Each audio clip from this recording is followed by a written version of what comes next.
আসুক না যত বাধা যত ঝড় সাইক্লোন, রাসূলের পথে মোরা চলবই।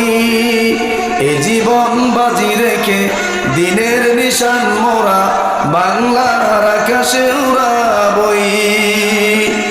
ঠিক কিনা? যত বাধা লাআল্লাকুম তুরহামুন। আল্লাহ পাক জানিয়ে দেন, ও দুনিয়ার বান্দা শোনো, ও দুনিয়ার মুমিন, ও দুনিয়ার মুত্তাকি।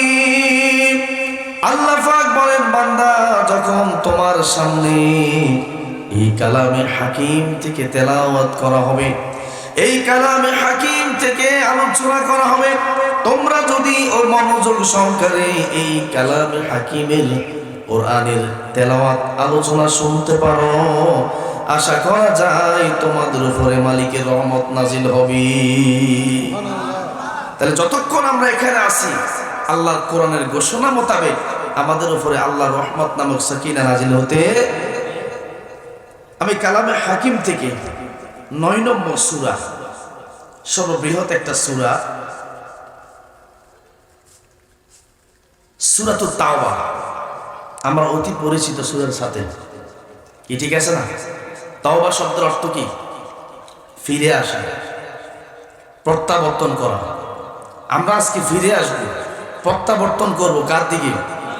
ইলাল্লাহ। কার দিকে? আল্লাহর দিকে। তাওবা করলে খুশি হন কে? আল্লাহ রাসূল সাহাবা আজমাইনদেরকে বললেন, আমি দৈনিক 100 বারের উপরেও তাওবা করে থাকি। রাসূল যদি দৈনিক 100 বার তাওবা করেন, আমরা কয়বার করা দরকার? রাসূল তো ছিলেন নিষ্পাপ, কোনো গুনাহ তার ছিল? আমাদের গুনাহগার বান্দা, গুনার কোনো শেষ নাই, পাহাড় সম পরিমাণ গুনাহ আমাদের মাথার উপরে, ঠিক কিনা? তাহলে আল্লাহর রাসূল কোনো গুনাহ নাই, তারপরেও যদি 100 বার করে থাকেন, এবার আমাদের মতো নাখান্দা গুনাহগার কতবার তাওবা করা দরকার আপনারাই বলেন। এই অভ্যাস কি আমাদের আসেনি?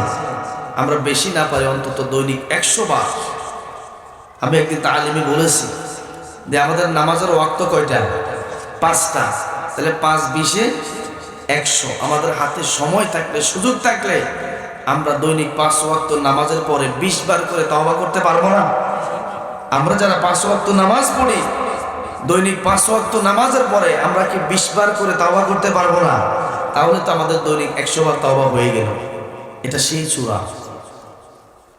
আমি